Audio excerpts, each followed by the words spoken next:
Good morning. Good morning. I'm starting to admit people. Trying to get the attendance.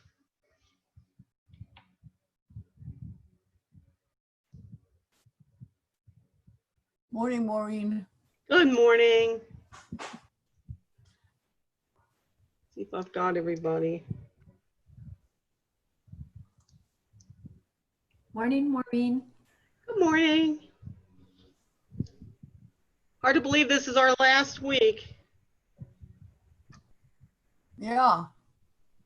It's gone by very fast.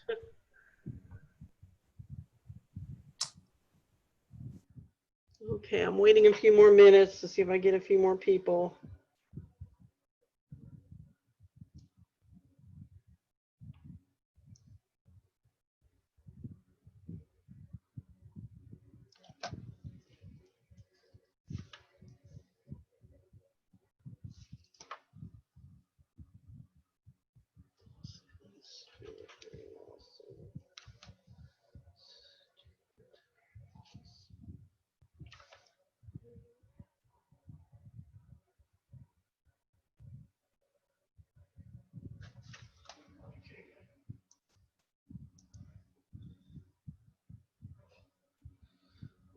Okay. Still letting people in. It's hard to teach the class and take attendance. It's easier to take attendance in the other classes where I'm not the instructor.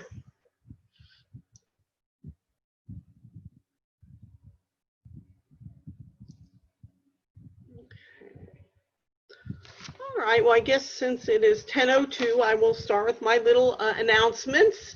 Good morning and thanks for attending. There's one more person.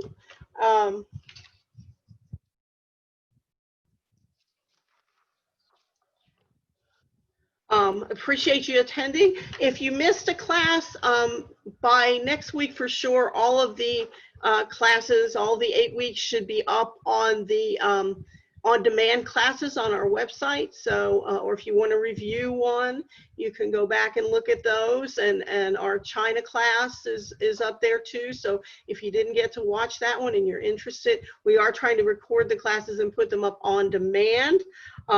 Registration is going very well for the next two upcoming classes, the 4-week Florida at the Crossroads class, which starts next week at 1:30 on Thursday, June 4th.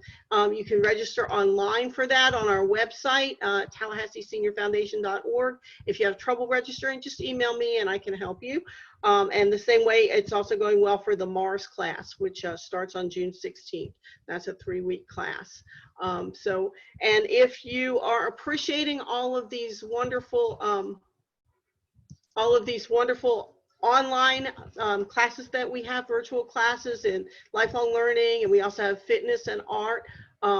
We want to keep our programs going. Our revenue is down right now because we don't have any classes in person at the Senior Center. So we appreciate any donations that you can make to the Senior Foundation. You can either make them online on our website or you can mail in a check. And right now we're offering all the classes, mostly all the classes for free, but you know, we do still, that doesn't mean we still don't need revenue, we still do. So thank you so much, and I will get started. Today we just have a little bit to finish on caves. We're just going to talk a little bit about Carlsbad Caverns, and then we're going to go on to some complex mountains parks in the Appalachians, and then also the Grand Tetons. So let's see if I can share my screen and get started with finishing up the caves. And again, like we've been doing, just mute yourself. Unless you have a question, then feel free to unmute yourself and ask me. Okay, share screen.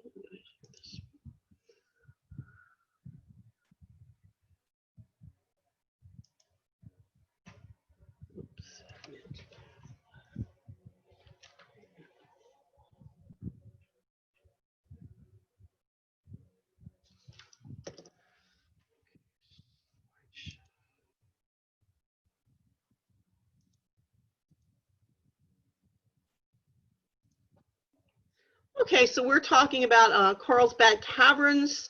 New Mexico.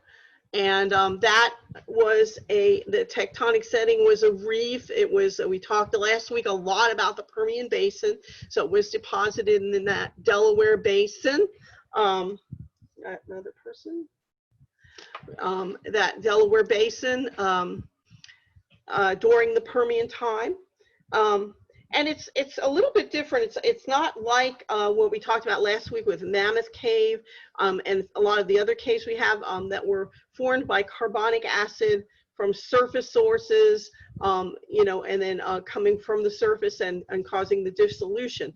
Carlsbad was formed differently. It was dissolved by sulfuric acid, not carbonic acid, that was created by the oxidation of some sulfide minerals that were, you know, in the formations that underlie the area.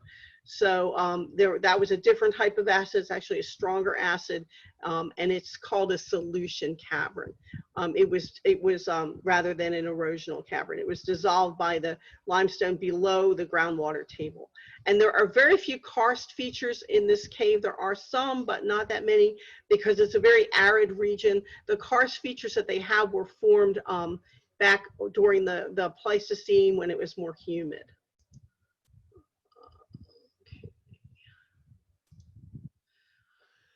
This is the historic natural entrance, and if you ever get to go, or if you've ever been to Carlsbad, one of the best things, or one of my favorite things that I've done when I've been there, is see the bat flights.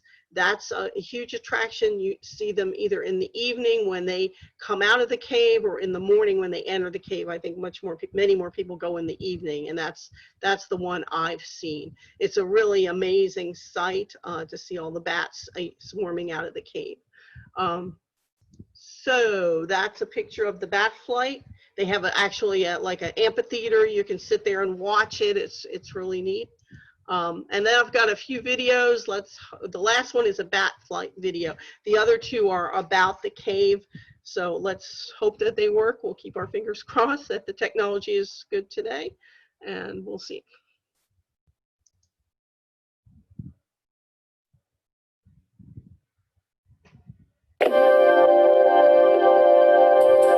One of the neat things about Carlsbad Cavern is it's a three-dimensional window into the Permian Reef. For example, the entrance of the cave is located in the back reef part of the reef, and then down in the lowest part of the cave in the big room, you actually hit the forereef. So it's a neat view into the Permian Reef. This massive cave system was formed in this limestone layer when slightly acidic rainwater began percolating down through the formation.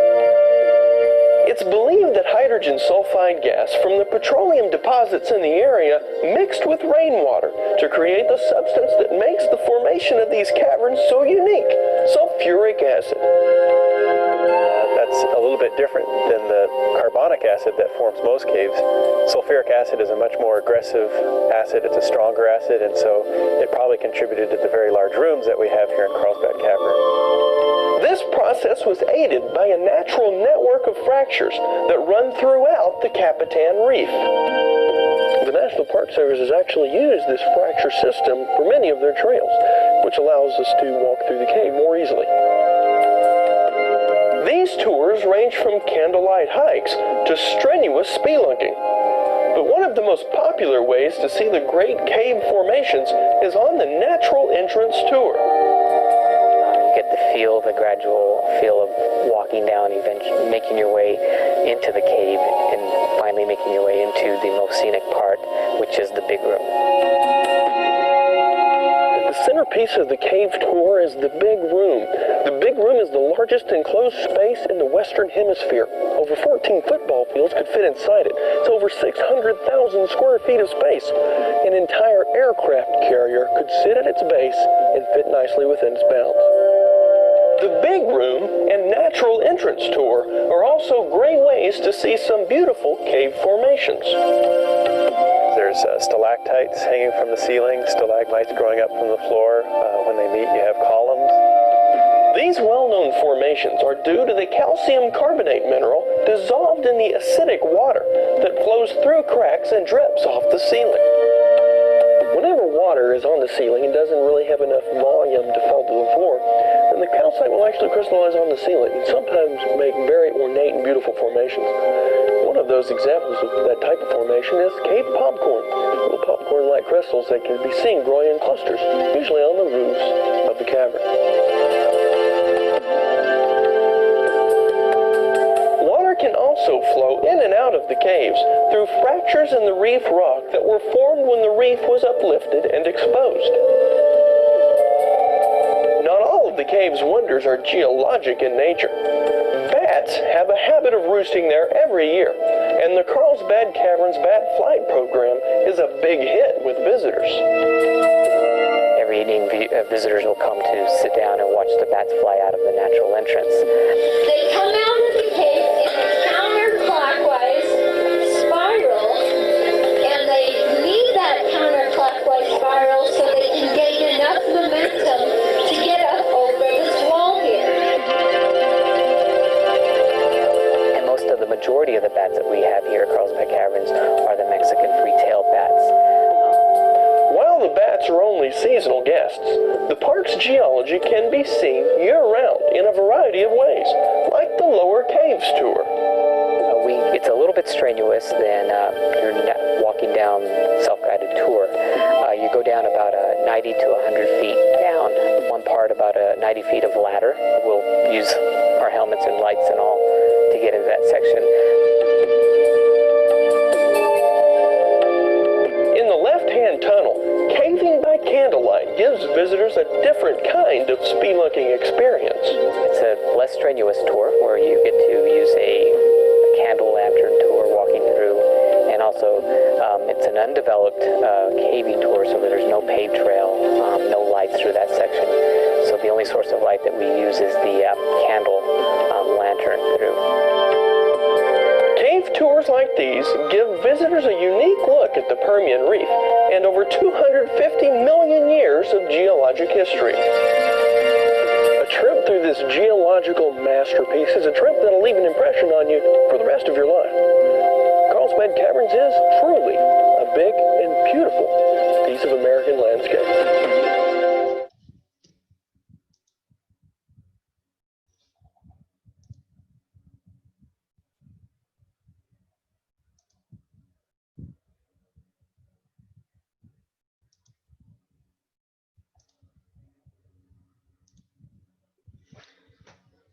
Okay, I have another video. I probably won't show the whole thing, but I'll show a little bit of it because I want to make sure we have enough time for our other section, the complex mountains. But I'll show a little bit of this one too.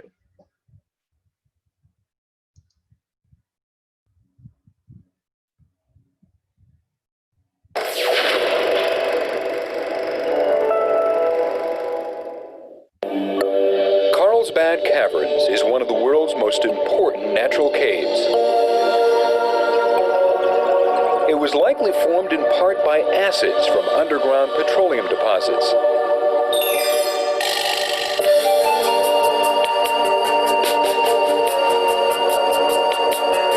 One of our first stops is at Devil's Spring. Along the way, we come upon the Whale's Mouth and the Baby Hippo. Iceberg Rock is located at the 650-foot level. It is a giant rock that collapsed during the early development of the caverns. Green Lake Room is named after this pool of emerald water near the trail. The frozen waterfall looks like a cascade caught in the icy spell of winter. The King's Highway winds its way through the King's Palace, with its vaulted ceiling and countless stalactites. The King's Palace is thought by many to be the most beautiful room in the caverns. The Eternal Kiss is a stalactite and a stalagmite that almost touch. Passing through the keyhole leads to the Queen's Orchestra, a clustered formation resembling an alien orchestra playing in the depths of the earth. In the Queen's chambers, thin draperies of stone adorn the ceilings and walls. Leaving the Queen's chambers, we enter the Papoose Room. These splendid draperies have been colored by trace minerals such as iron oxide. Our tour brings us again to another section of the King's Palace. It is truly a royal hall of breathtaking size and splendor. The Grape Harbor leads to the Big Room, the largest underground chamber that you will ever visit in the United States. The room is over 1/4 mile in length. New Mexico's Carlsbad Caverns is home to about 500,000 Mexican free-tailed bats. Every summer evening, the swarms emerge for their nightly feeding. 5,000 bats leave the cave every minute during the flight's peak. They will spread out, consuming several tons of insects every night.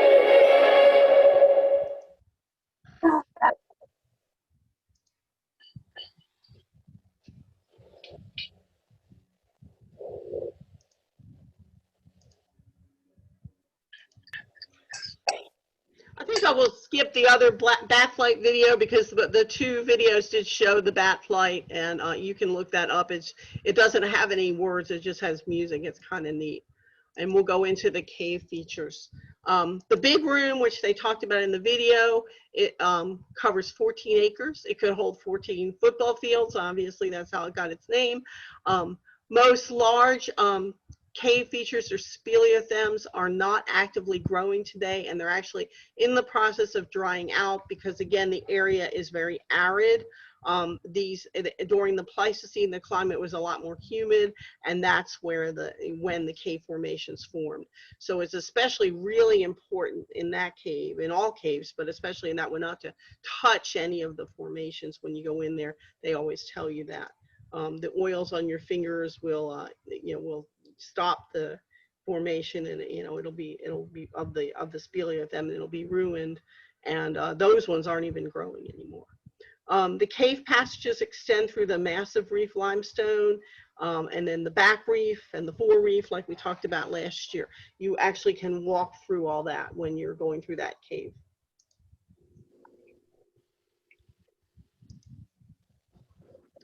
Some of the different speleothems or cave formations they have are sponge work, which are little pores in the limestone that have been enlarged by solution. They have a lot of collapsed blocks in there. And they do have more stalactites and stalagmites than Mammoth Cave because, again, Mammoth Cave had that cap rock. They didn't have the cap rock, so these were formed during, when the climate was more humid. They also have halictites. Does somebody have a question? Oh, okay. Yeah, if mute yourselves unless you have a question. Irregularly shaped speleothems, and they form very unusual patterns in the cave. And then they also have cave popcorn. We saw that in the video, and moonstone, and we've seen those in the caves. Yes, question?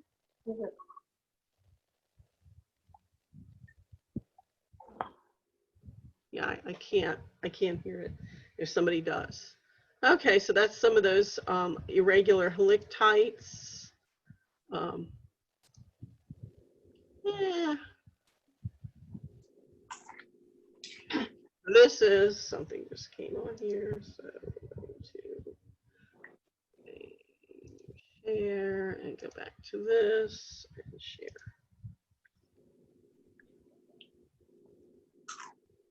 Okay. Don't know what happened here. Stop share. Okay, let's share the screen again. Sometimes stuff just happens, and I don't know why. Share screen.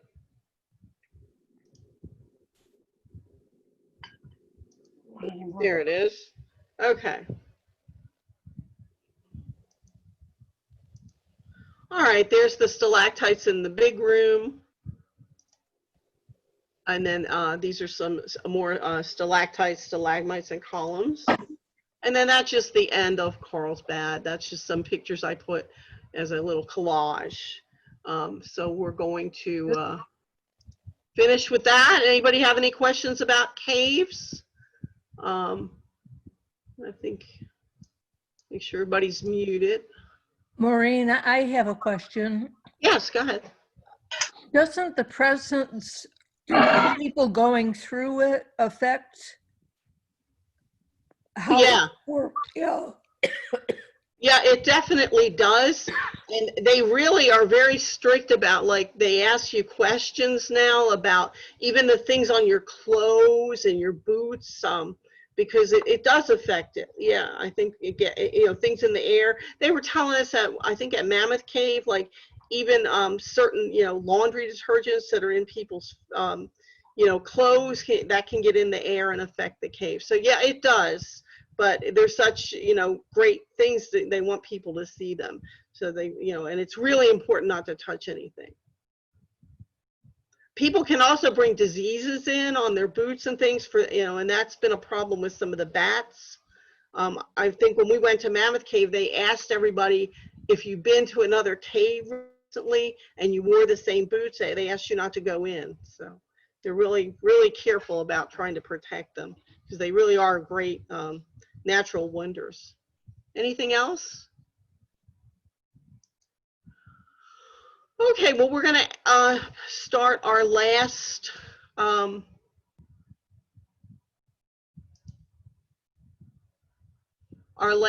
section for national parks, and it's complex mountain range parks, national parks with complex mountain range. There's some of our very beautiful national parks, and we're going to start by talking about the formation of the Appalachian Mountains, because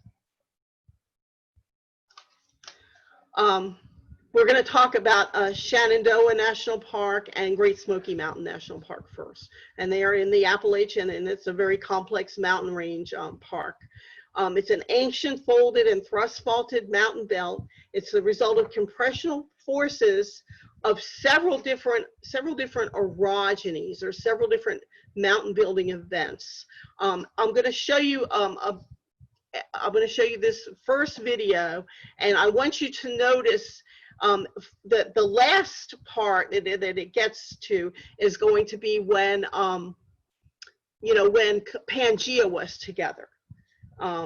But before that, there were several other episodes of mountain building where there were some terrains added in, like island arcs and things like that. And we did talk about terrains in one of the other classes. We talked about how the West Coast has a lot of terrains. That's T-E-R-R-A-N-E. That's where some kind of like piece of the crust gets plastered on to a continent. This happened several times in the Appalachians prior to the collision of Pangea, when Africa collided with North America. So this first video kind of shows, I'm gonna show it part of the beginning, and then I'm gonna kind of go towards the end, and then we're gonna watch another one also, because it's interesting to see how they formed. So okay, so let's see, let's start that. Okay, there we go.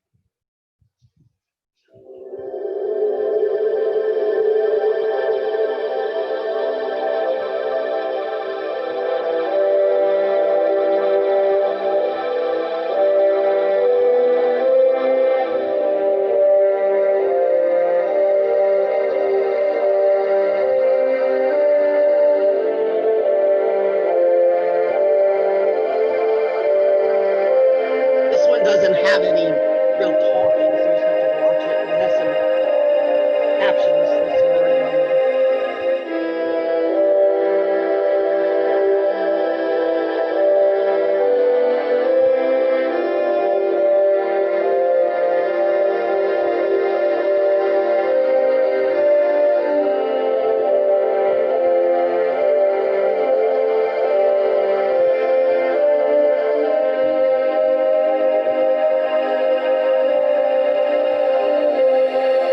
I'm going to move it ahead. We don't need to watch all of this.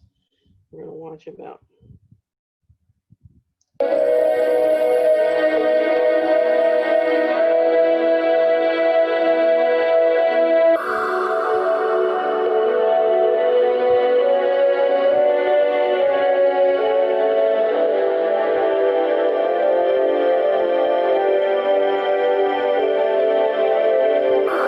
will become the valley and ridge.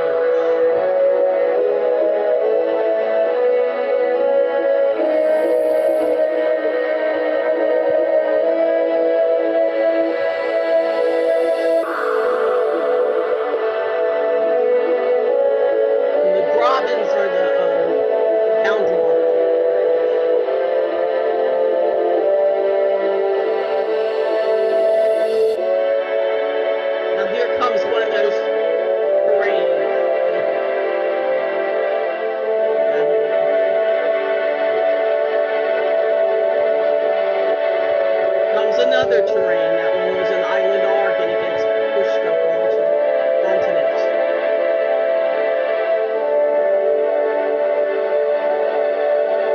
Now here comes Africa. Okay, so this is, well, this is Pangea.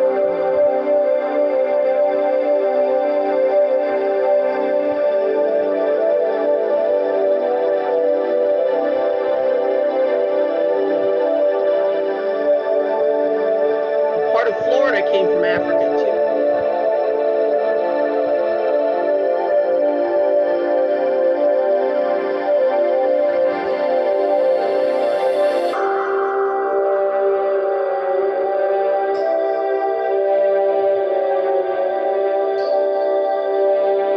Now we're in the Mississippi and Pennsylvania Permian.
Okay, the second one, has talking. This is a different video. The other one was just kind of, showing you that what happened gradually. This one is got some actually talking. So this one will explain it. We're only going to watch the first 10 minutes or so, and then we'll talk about it some more.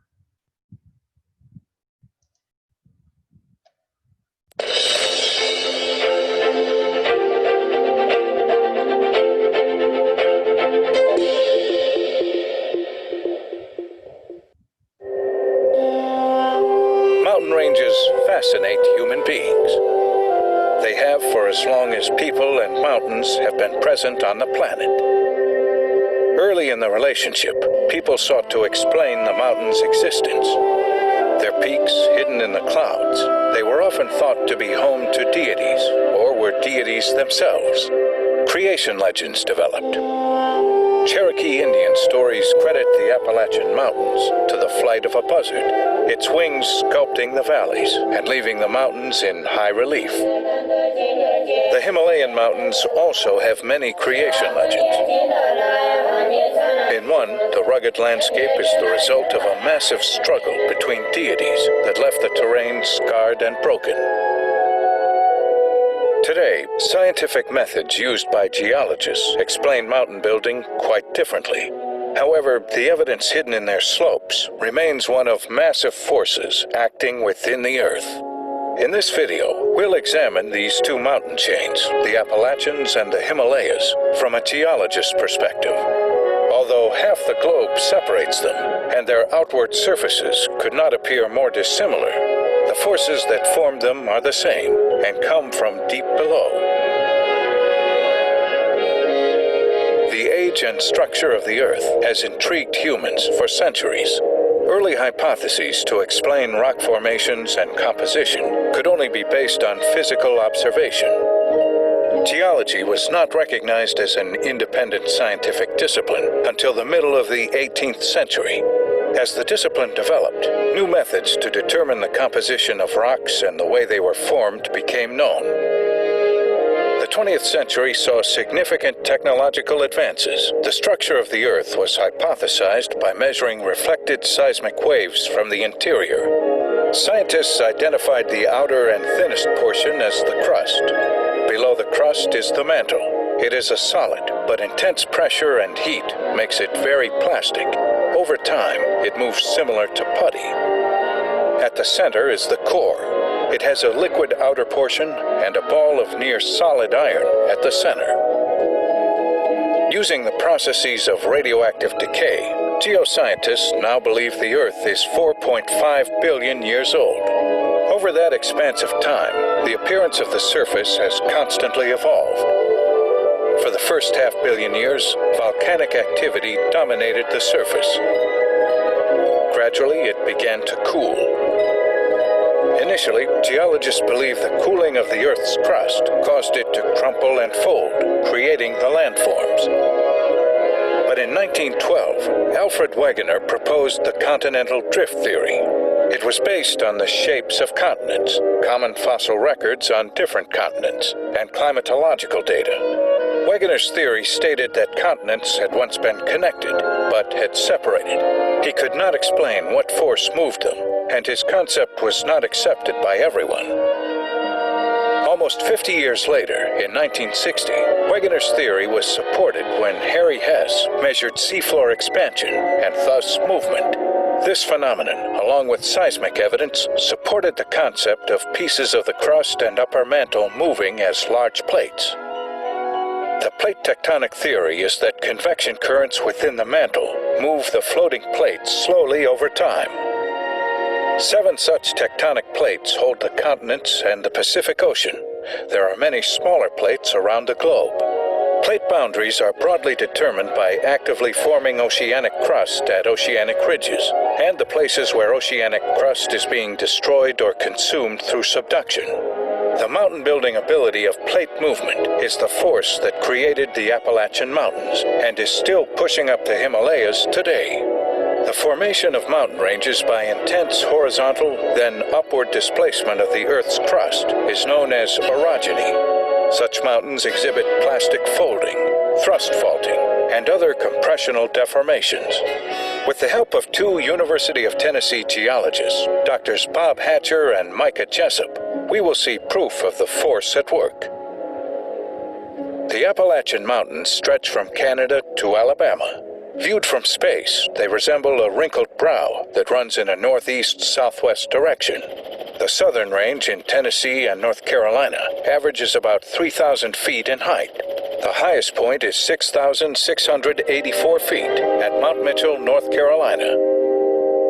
Today, the power of the mountain-building process has been masked. Millions of years of erosion, along with current vegetation, soften the visual contours of the slopes. Nevertheless, geologists say the Appalachian Mountains are the result of a massive continental collision more than 300 million years ago. Today's globe gives no clue of how this might have happened. However, if you travel back in time, quite a different story is revealed. Evidence suggests that 500 million years ago, the continents were largely contained in the supercontinent Gondwana and 2 smaller continents. Moving forward in time, it is hypothesized that the supercontinent of Pangaea began to form about 360 million years ago. As Pangaea forms, the plates that contain today's North America and Africa collide, and the mountain building begins.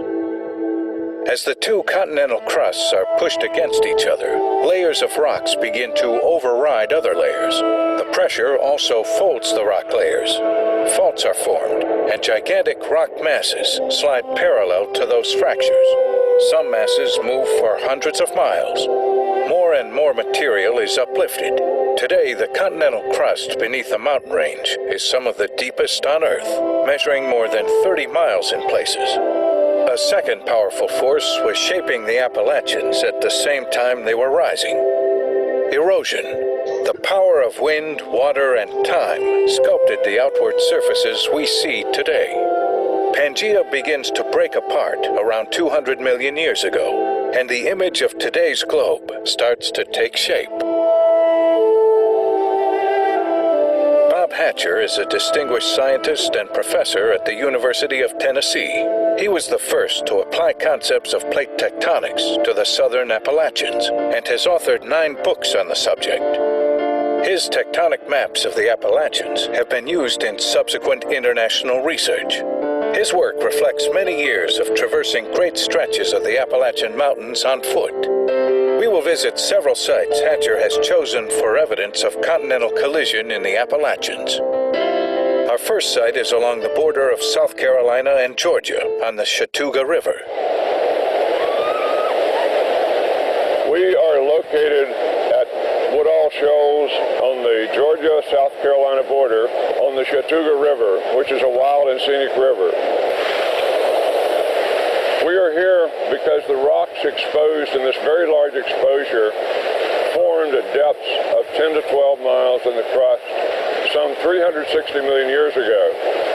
They then were uplifted, eroded many times until the fairly recent geologic history of this area, and the last time only a few million years ago, during which the present-day landscape formed. The exposure of rock here was created in part by dynamite. A logger named Woodall attempted to open up the stream in order to better float his logs downstream. The folded layers vary in size. Some are the size of automobiles, others only a few inches. One of the things we like to look at here is the evidence that these rocks were buried so deeply in the crust. And this is in the form of not only the folded layering that you can see here very easily, but also these pieces of white material that you see within the layering. This material has been melted out of the old rocks, and you don't get that kind of thing happening except in the deep crust. It consists of very coarse-grained igneous material, that is molten rock material that crystallized in the other rocks that we've been looking at. It crystallized very slowly, so the crystals of muscovite or white mica, quartz, and feldspar became very, very large. The first impression you might get is that this entire mass of rocks and the layering, the way it's wrapped around and everything, would be caused by the work of water. The work of water is the last thing that happened here to produce the river channel. From Woodall Shoals, we fly to Chunky Gal Mountain.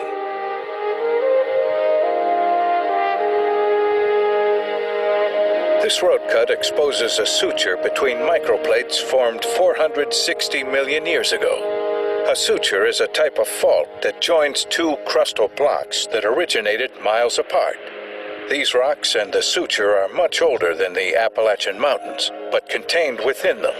They have been exposed by erosion and highway construction. From Chunky Gal Mountain, we move further west to the area of the Sequatchie Valley. The valley is about 200 miles long.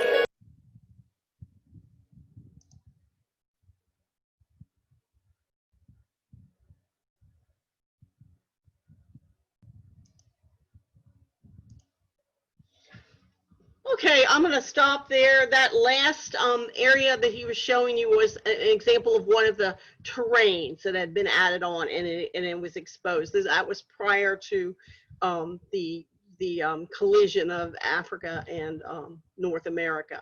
So that kind of relates to what we looked at in the first video.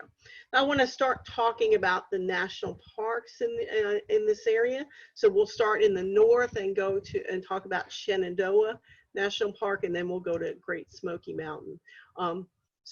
There's 4 physiographic provinces. I think the first video showed those in a map. And from east to west, near the coast, you have the Piedmont. That's the sloping plateau area between the coast and the mountains. And then going west, you have the Blue Ridge. That's actually the mountains, the highest elevations, in the region. And it has the 2 national parks are contained in the Blue Ridge area. And then if you go further west from that, you have the Ridge and Valley, and then finally the Appalachian Plateau.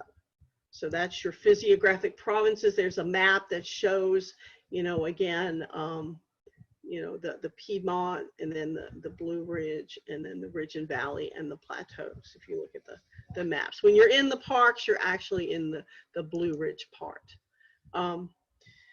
And again, we just saw videos on the tectonic settings. So you saw there was a series of mountain building events or orogenies that started in the early Cambrian. And then, so you had several other, pieces of material that were added on there, and then that culminated in the creation of Pangaea, the supercontinent, near the end of the Paleozoic, around the Permian. A lot of stuff happened around the Permian time, and that created the mountain range. The region was uplifted during the Cenozoic, so more recently, and then the present day topography is formed, like he said, from down cutting streams. That's the most recent thing that happened.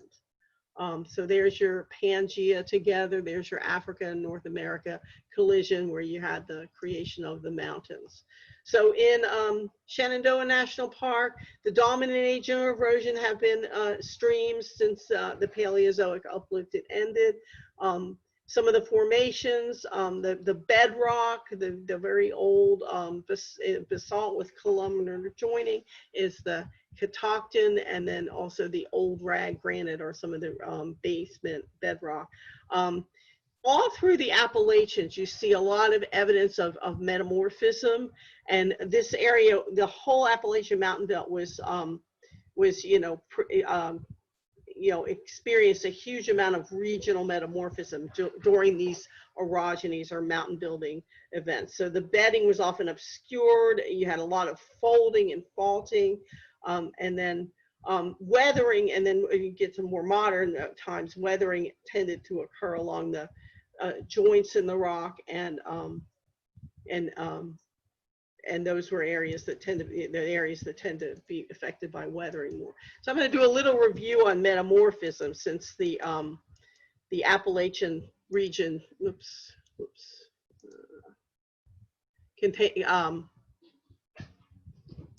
has experienced a lot of metamorphism. So metamorphism, regional metamorphism, is where extensive areas get changed into metamorphic rock. It produces a great volume of metamorphic rock, and this occurs during orogenies or mountain building event. Most metamorphic rock is produced during regional metamorphism, and if you look at the rocks up through the Appalachians, you see a lot of metamorphic rock. That's a common type of rock there, even though it isn't, it's probably the least common type of rock in the world is metamorphic, but you see a lot of it in the Appalachians. The metamorphic rocks from the Appalachian region actually are what got me interested in rocks when I was a child growing up.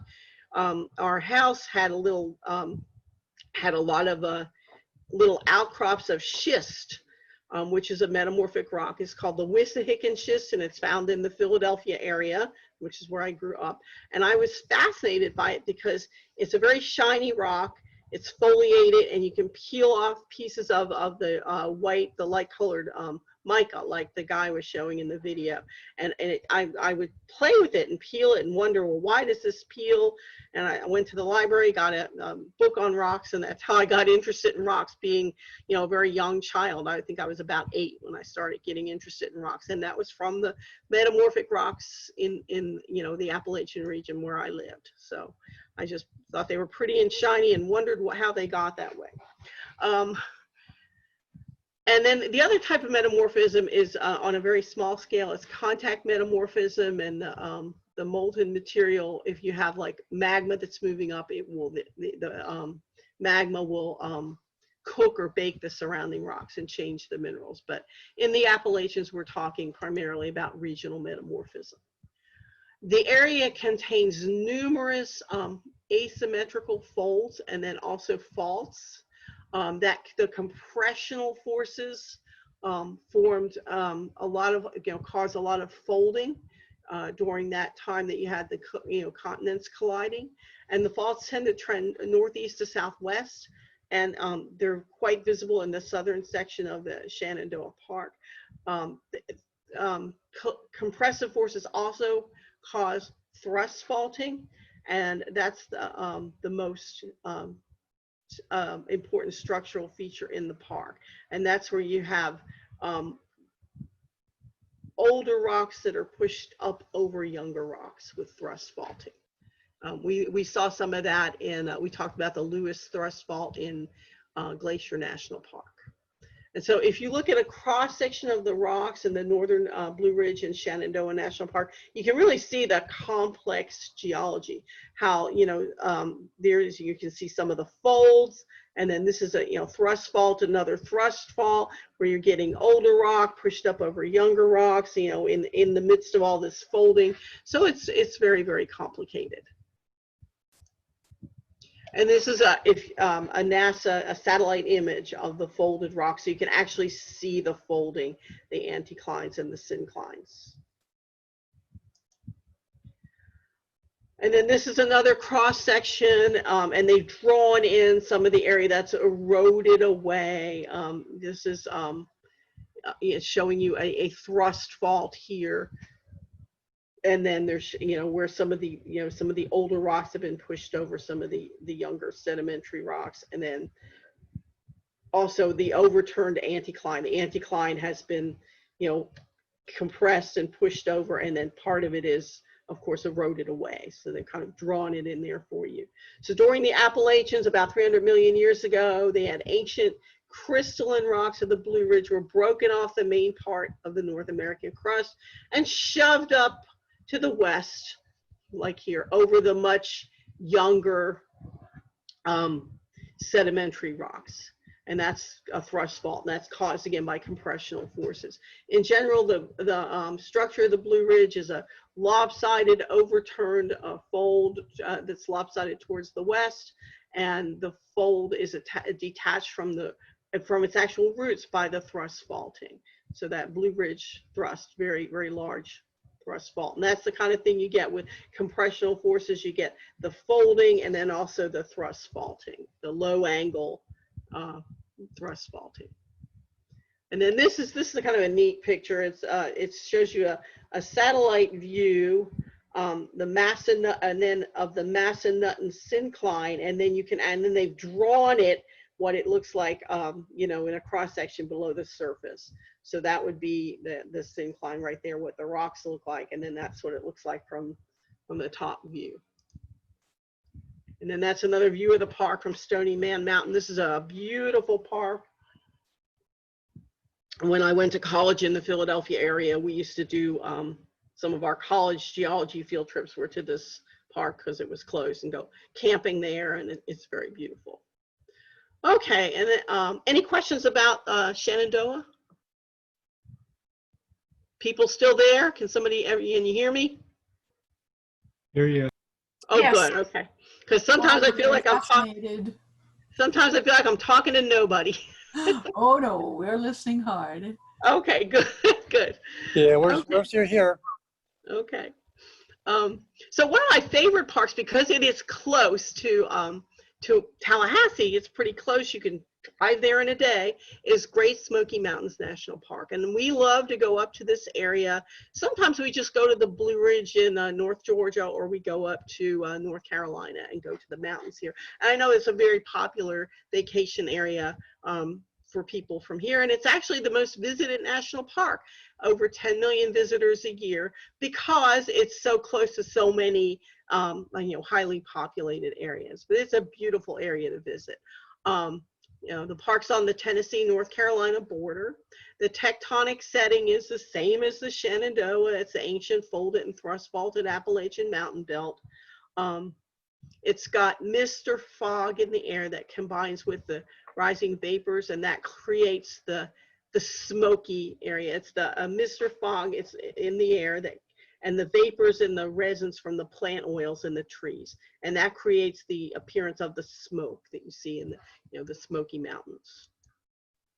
I'm not going to open this, but I just put this up there in case anybody's interested in reading more about the area, especially if you're going up to visit and you want to understand the geology a little more. This is a great publication from the U.S. Geological Survey on the birth of the Southern Appalachians, and you can get it in a PDF form. You can open this up on your computer and get this. So if you want to take a picture of this or just write it down, you can search for Birth of the Appalachians, USGS, or go back and review this, because this is being recorded. So just you can look at this, and if you're interested in reading more. The geographic setting of the Appalachian Mountains, the highest portion of the Appalachians are actually in the Smoky Mountain National Park. The highest point in the park is called Clingman's Dome, and that's a neat area to go visit if you're in the park. And the crest of the Southern Blue Ridge is about 2,000 feet higher than in Smoky Mountains than in Shenandoah.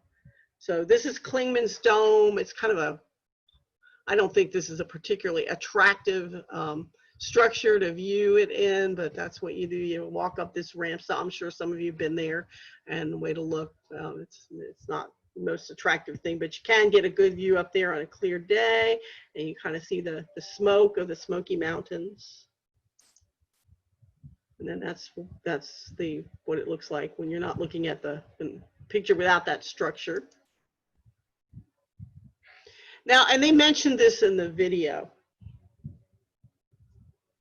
the bedrock geology is not obvious in any of these Appalachian parks because the structures are obscured by vegetation. So you often have to, like, if you're there looking at the geology, you're trying to find an area where they've done a road cut or blasted it out, for the logging, like that geologist was in the video, because it's often hard to see the rocks because there's so many, there's so much vegetation in the way. If you've ever driven up through the area, like on I-75 or something, and you can often sometimes see some of the folding and faulting in structures even from the road, because the road cuts expose a lot of the geology. The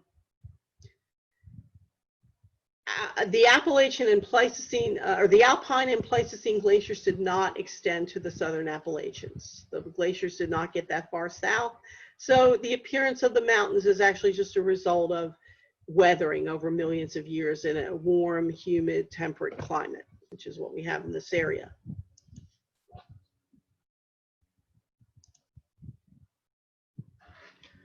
The rocks and structures are similar and definitely related to those in Shenandoah, but the deformation was greater in the southern section of the Blue Ridge. There's three groups of rocks. There's the Precambrian, the very old basement rocks. This starts with the oldest. The Ocoee supergroup, which are Precambrian and also metamorphosed sedimentary rocks, and then the Paleozoic, the youngest rocks.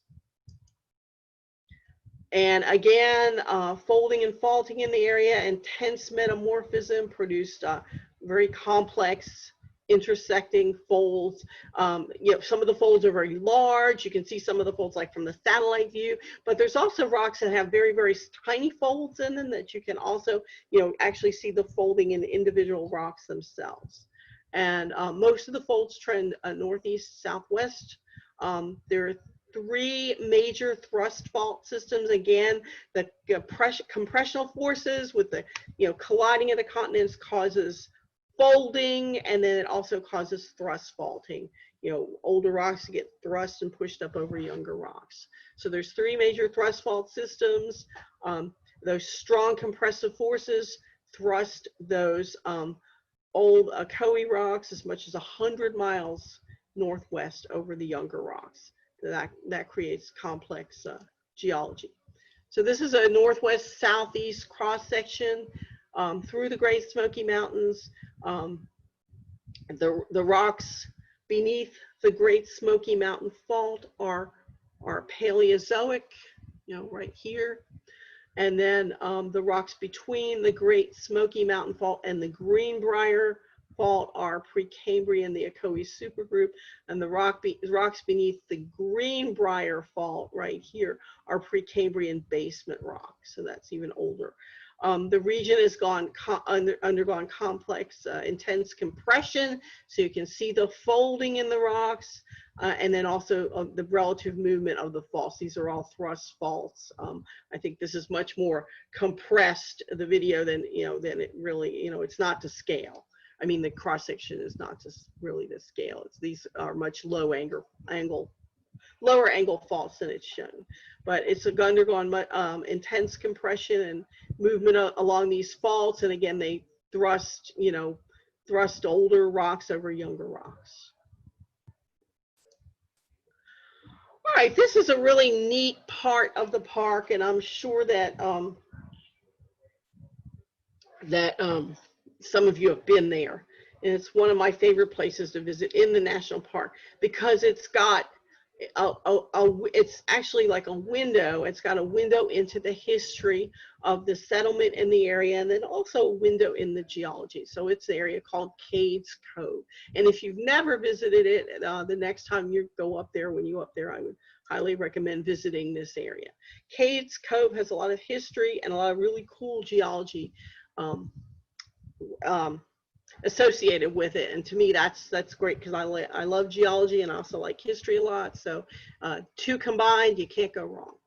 So the first settlers, this was first settled by pioneers. Of course, there was Native Americans that lived there first, but pioneers settled it in 1818 because it had fertile farmland, and that's due to the geology. It's an open, flat, gently sloping valley, and it's underlain by limestone.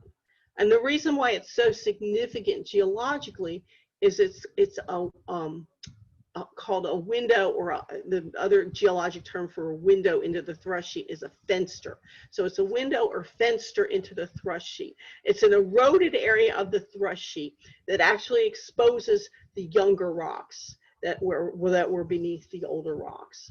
So it's the Precambrian Ocoee rocks in the thrust sheet were eroded away. They were over the younger Paleozoic rocks of the Knox group, which are limestone. But now the Knox group, the Paleozoic rocks, are exposed because those older rocks that were on top of them were eroded away. And that's what they call a window or a fenster. It's an eroded area of a thrust sheet that exposes the rocks beneath the thrust sheet. And that's what CADES Cove is also. CADES Cove is also.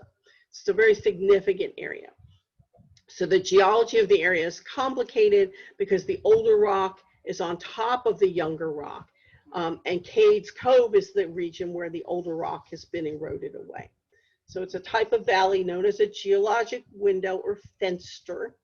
And it was created by the erosion that removed the older Precambrian rock and exposed the younger Paleozoic limestone. The Paleozoic limestone makes for much better soil.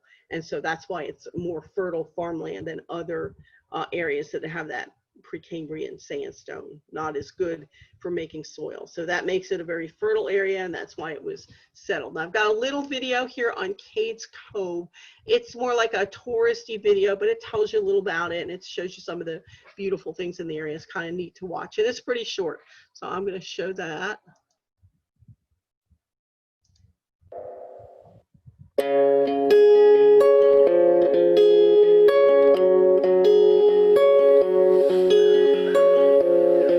Most beloved treasures of the Great Smokies. A window into the past and a land preserved for future generations.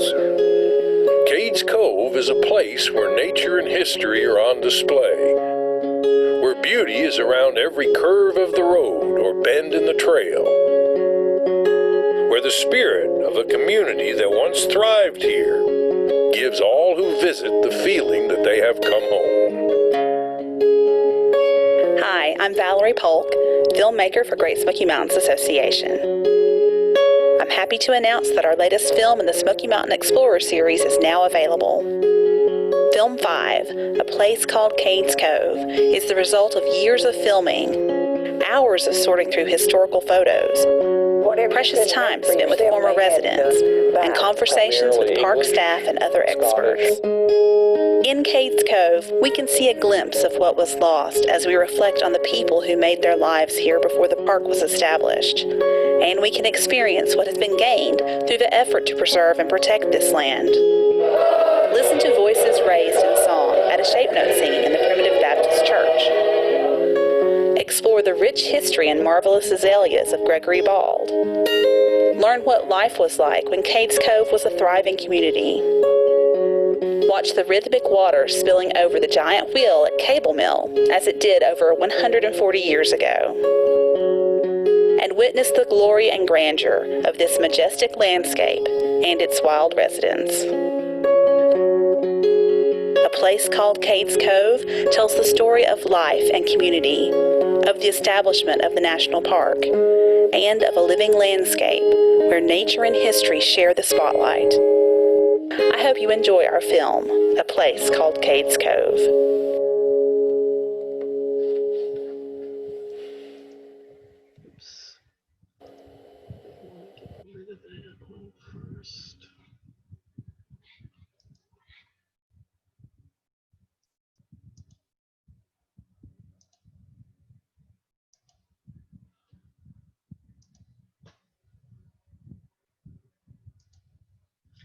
So Case Cove is neat for a lot of reasons. It's a window into the history of the region, and it's also a window into the complex geology of the region. So it's neat for a lot of reasons.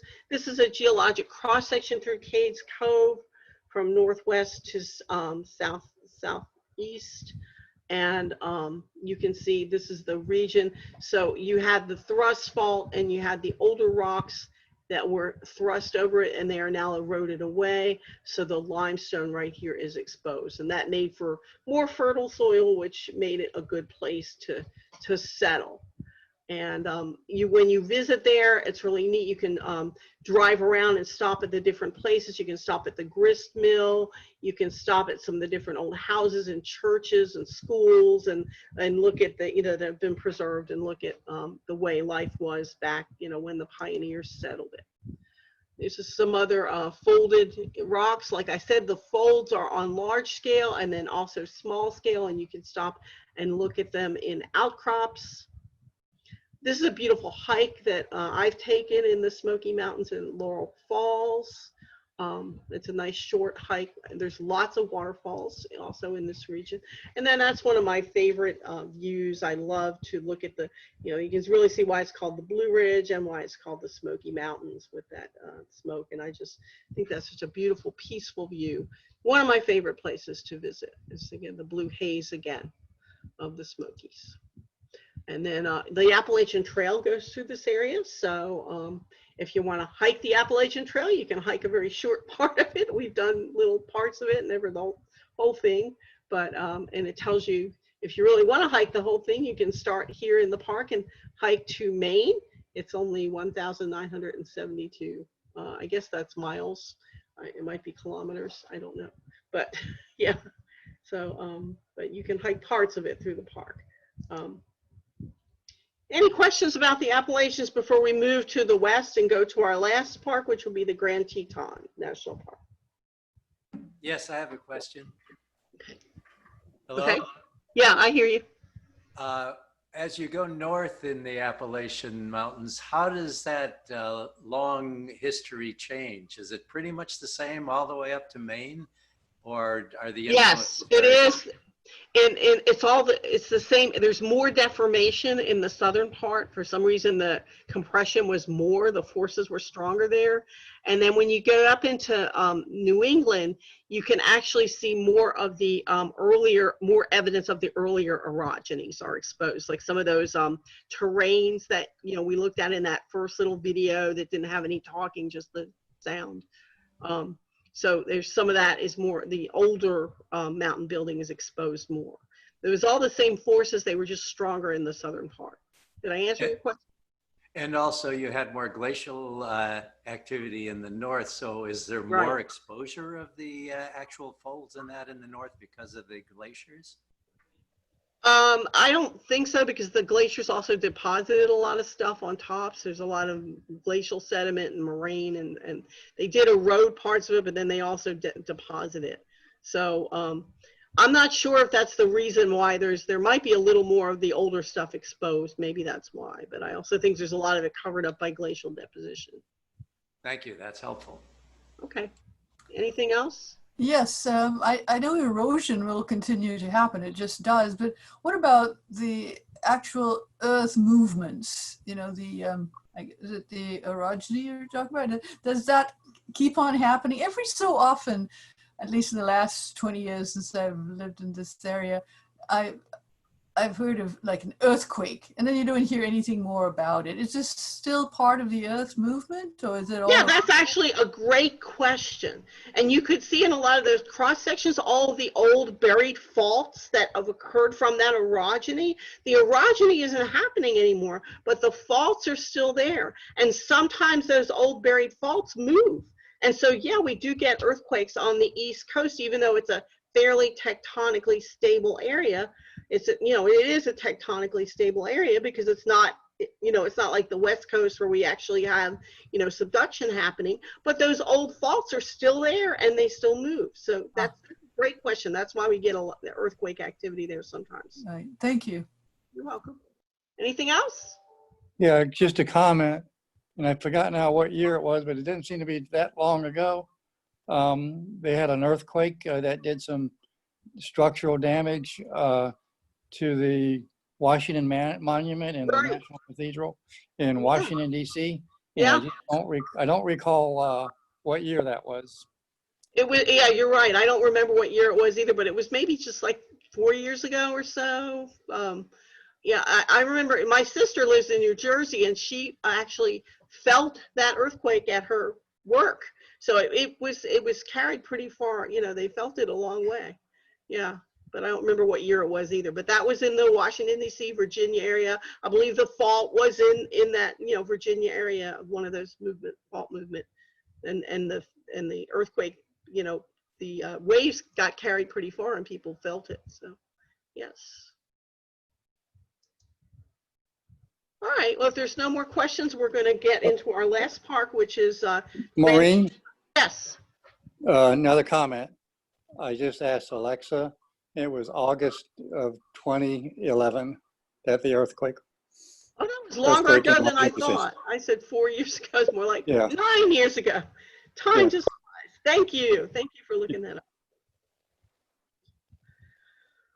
Okay, Grand Teton National Park in Wyoming, which is very near Yellowstone National Park. You can visit them both in the same trip.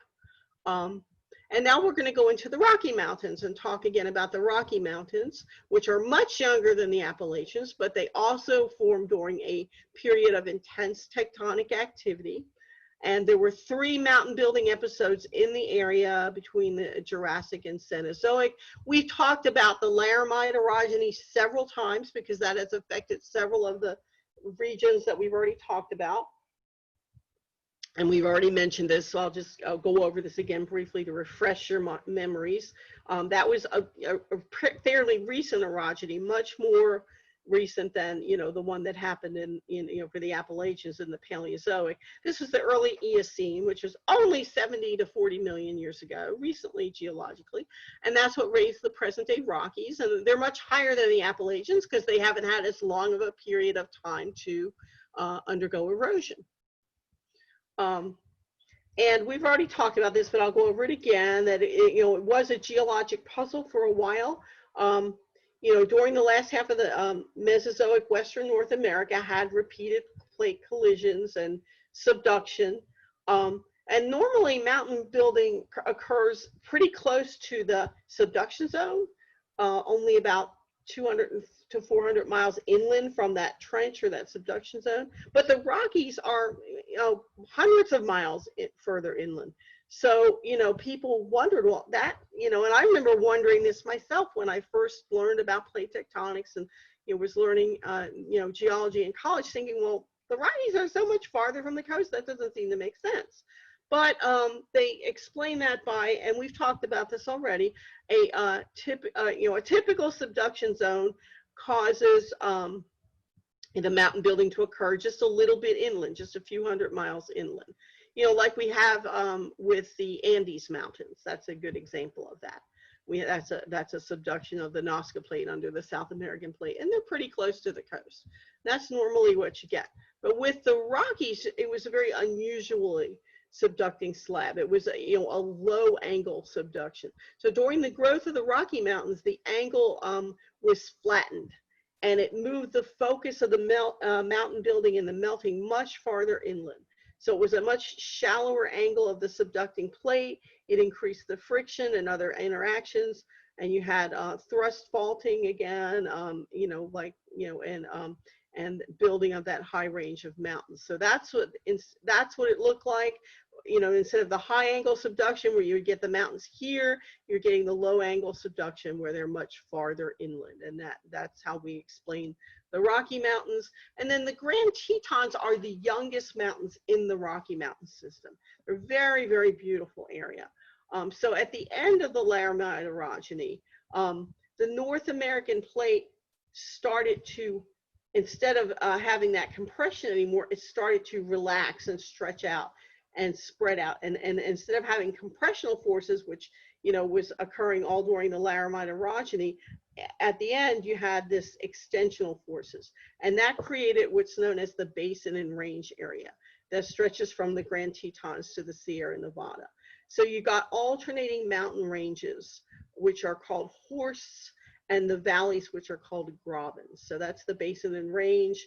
The basins are the grabens, and the ranges or the mountains are the horsts. And that is from extensional or pulling apart forces. So I have a couple of videos on the formation of the basin and range and the Grand Tetons. So we'll share that.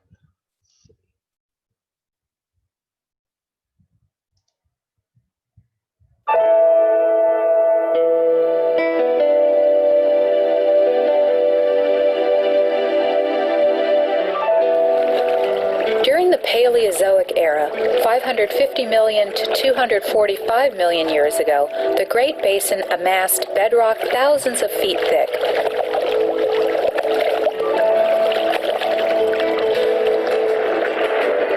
But it took the forces of intense heat from the Earth's mantle and dozens of active faults to create the unique basin and range topography seen today.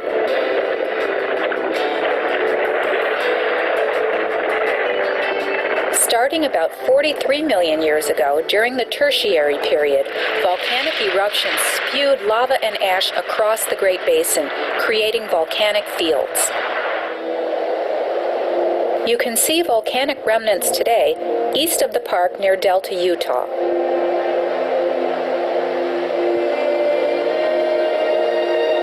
At the same time, intense heat from the Earth's mantle forced the crust to stretch and thin over a vast area, a process called rifting. The crust also swelled upward thousands of feet, creating a blister-like dome with some of the thinnest crust on Earth.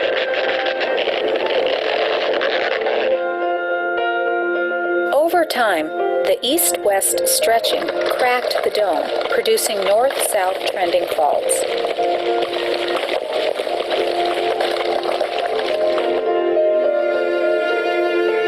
Upthrust edges became mountain ranges, and downward edges became valleys.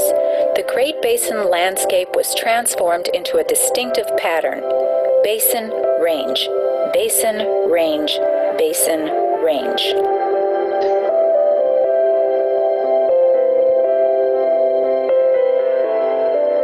The angles of emergence shape the mountains with two distinct slopes, a steep slope and a softer slope. The west side of the Snake Range rises steeply from Spring Valley, while the east side, viewable from Baker, has a gentler slope. The forces that created the basin and range landscape are still active today. Geologists use extremely sensitive GPS technology to track minute movements of the Earth's plates. Although they move all the time, we are only reminded of them when an earthquake strikes. By the end of the Tertiary period, the modern structure of the Great Basin topography was set. However, the climate cycles of the ice ages weathered the landscape to its existing appearance.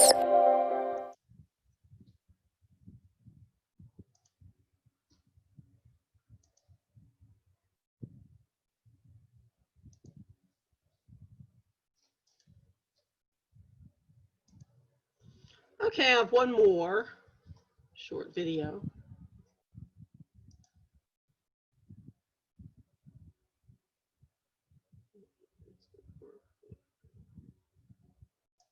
Here it goes.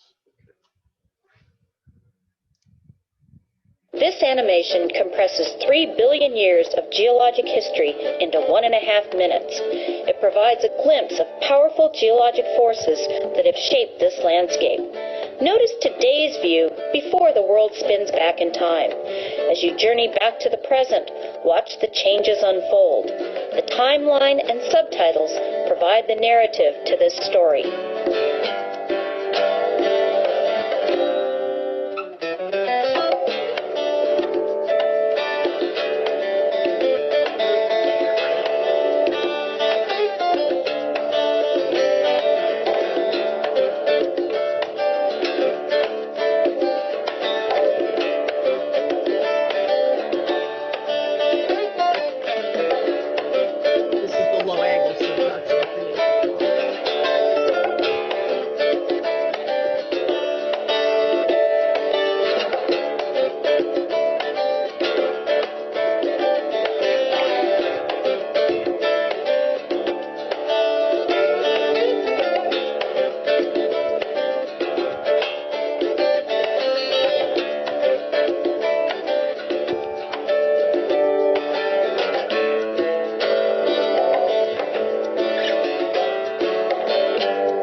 landscape seems unchanging, but erosion slowly wears down rocks and earthquakes may shatter the ground.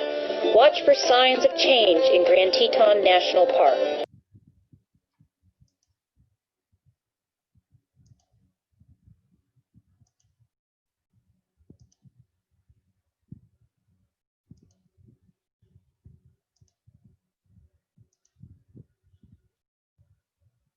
Okay, so these are fault block mountains again. They were formed from the extensional pulling apart forces, and the mountain range formed as a horst when it was elevated between parallel these are normal faults. These are not thrust faults.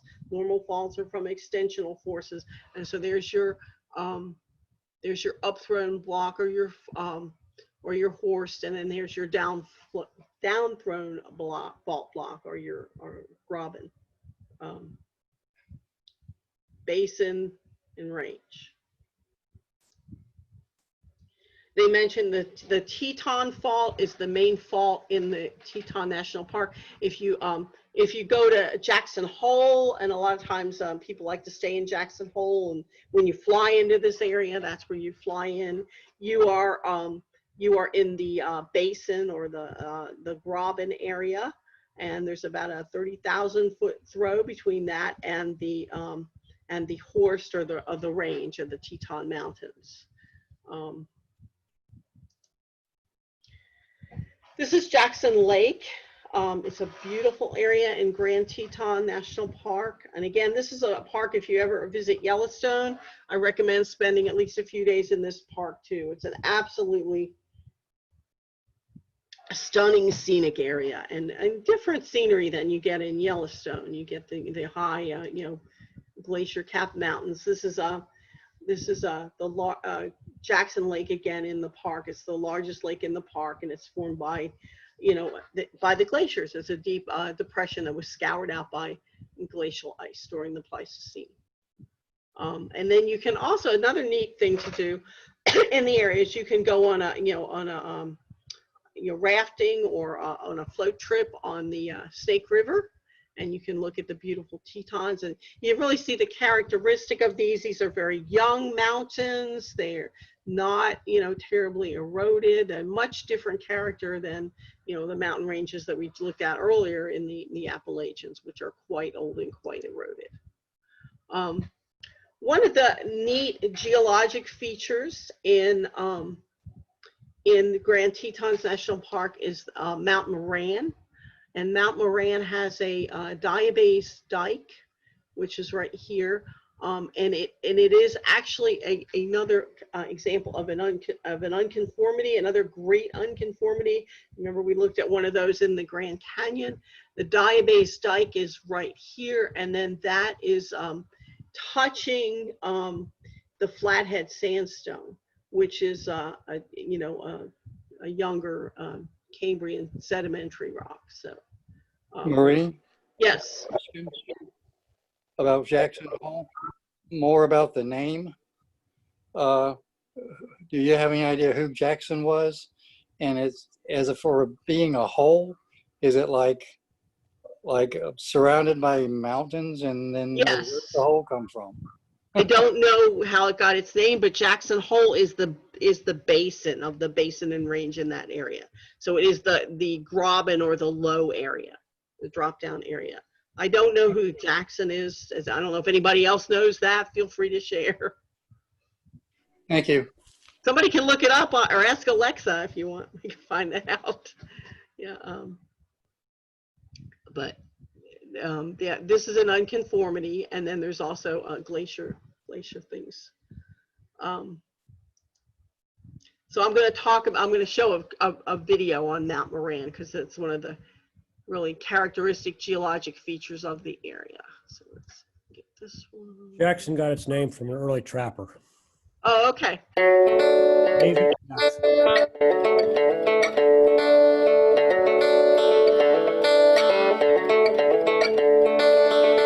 I suppose I'm a bit biased. As a geologist, I think Mount Moran is the most incredible mountain in Grand Teton National Park. Formed from a massive block of metamorphic gneiss, cut by dikes of igneous granite and diabase, capped by sedimentary sandstone, and flanked by glaciers, this peak dominates the park's northern skyline. Like the other high peaks in the Teton Range, most of Mount Moran is metamorphic gneiss.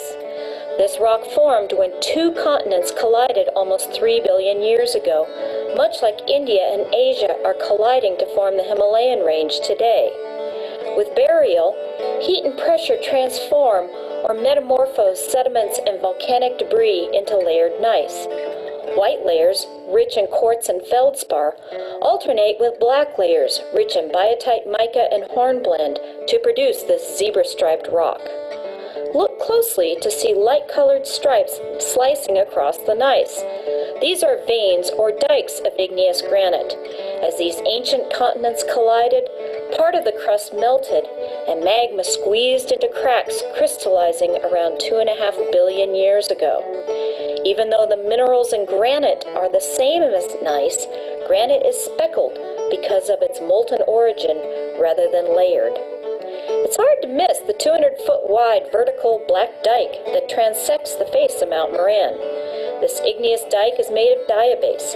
Nearly 1 billion years ago, iron-rich magma squeezed into cracks and cooled. Today, the dike protrudes from the face of the mountain because diabase resists erosion more than the surrounding gneiss. If you stood on the summit and examined the small patch of rock at your feet, you would realize that it is different from the surrounding rocks. This rusty tan rock is sedimentary sandstone, deposited as a beach 500 million years ago. As the range began to rise roughly 10 million years ago, erosion stripped this sandstone from the other high peaks, leaving this odd patch behind. By late summer, winter's snow has melted, and the white patches you see on Mount Moran are glaciers. There are 5 small glaciers on the peak. These are not remnants of the Pleistocene Ice Age, but formed during a cool period called the Little Ice Age that ended around 1850. Currently, these glaciers are shrinking, so appreciate them now because they may soon be gone. As you travel through Grand Teton National Park, remember what you have learned about Mount Moran and contemplate the other peaks. Look for glaciers, layers of sedimentary rock, and dikes of diabase and granite, cutting the faces of these majestic mountains.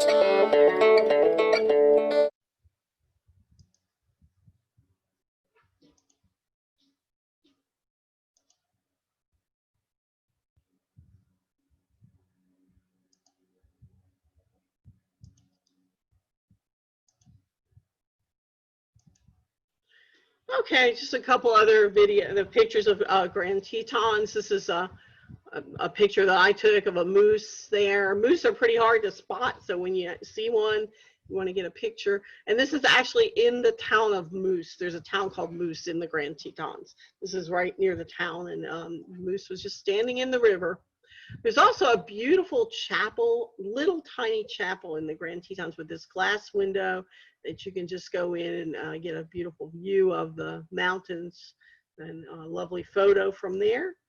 And then this is the Grand Tetons, and it's got the, the alpine topography, very young, rugged mountains, not the worn down, eroded ones like we have in the Appalachians. This is taken from Jackson Hole, which is again the basin or the graben, the low area, and then looking back at the Tetons, which are the uplifted horsed area in the basin and range. And then I think this is my last slide. This is they have a lot of elk in the Jackson Hole area, and this is one of the neat things I found out when I visited there. Those are two of my kids standing in there in the elk arch. They collected all these elk antlers when they shed them, so they're not from hunting. They're actually from the elks shedding their antlers every year, and they use this. It's the most unusual fundraiser I ever heard. They use it as a Boy Scout fundraiser, where the Boy Scouts sell these to make money, I guess, for people to decorate, and then they also use some for the arch. But I thought that was very interesting. And my kids were in scouting, but never heard of an unusual fundraiser like that. And then also in the Grand Tetons, there's a beautiful, in the national park, actually, there's beautiful cabins to stay in, and you can rent different sizes, and that's where we stayed. I definitely would like to go back and stay there again someday, because that's one of the nicest actual places that I've stayed in a national park. And these were built in the 1930s by the Civilian Conservation Corps, but they're very, very good condition, very fun, very nice. And then this shows the glacial outwash plain that you can see in the Jackson Hole Grand Tetons area. You can see the little kettle lakes, and this region was covered by glacial sediment. And then this is a little cirque and a with moraine and a little small glacier, alpine glacier in the Grand Tetons. And I think that's it. We're finished. So and this was recorded, so again, you can watch any of the recordings again. And I really appreciate y'all attending the classes. I've really enjoyed it. And hopefully you'll register for some more of our classes. Thanks again for coming, and appreciate you guys. Thank you, Maureen. It's been fabulous. This is incredible. Yes, thank you very much. Thank you very much. When are you going to give a new one? I have to think about that. I will do another one. Thank you. Please do. It was excellent. One of the best. Thank you. It's always ready. Bye-bye. Thank you. I enjoyed you guys. Have a good day and a good weekend. Thank you. You too. You too. Fully appreciated. Thanks. Thank you so much. Bye-bye.